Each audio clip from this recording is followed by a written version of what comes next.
Hi guys! So the paper I looked at was titled Specialized Coding of Sensory, Motor, and Cognitive Variables in the Ventral Tegmentum Area Dopamine Neurons.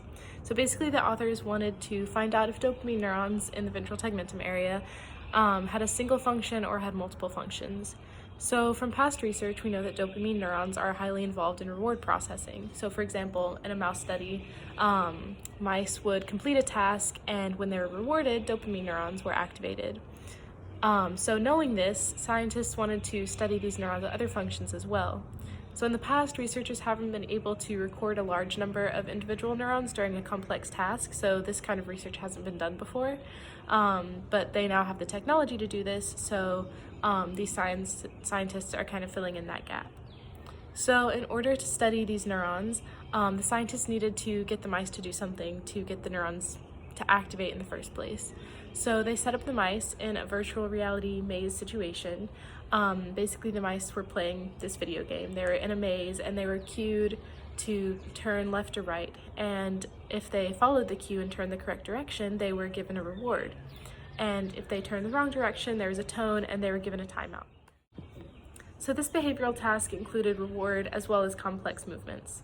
So in order to be able to see the individual neurons and what they were doing, the scientists placed a gradient index lens above the VTA in the brain of the mice, and they injected a drug G-CAMP into their brain and used that along with a 2-photon microscope to be able to image the neuron. So basically the drug that they injected would light up when there's neural activity, and the 2-photon microscope allows the scientists to be able to see like deeper than the surface of the brain, because neurons are inside the brain and they are tiny.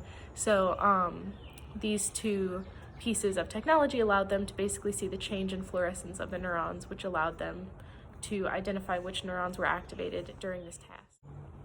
So the researchers ended up looking at around 10 to 20 neurons in each mouse, and there were about 20 mice in the study, so they ended up looking at around 300 dopamine neurons total.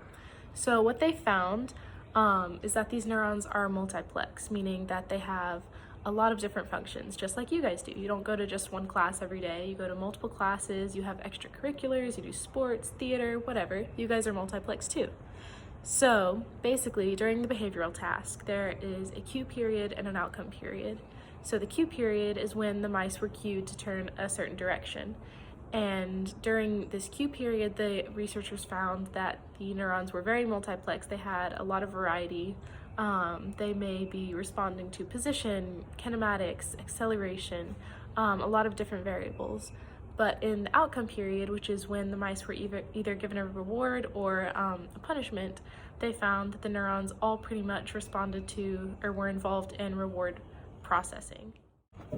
So the figure that I included on my slide shows graphs of this neural activity for 8 different variables. So they basically use the 2-photon microscope to look at the change in fluorescence for these neurons over the course of the maze, and based on what the mouse was doing, they could figure out which neurons were active for which variables. So for example, the first graph is position, so they were looking at the mouse's positioning in the maze. So the researchers found that 91 out of the 303 neurons studied were active when the mouse was changing positions in the maze.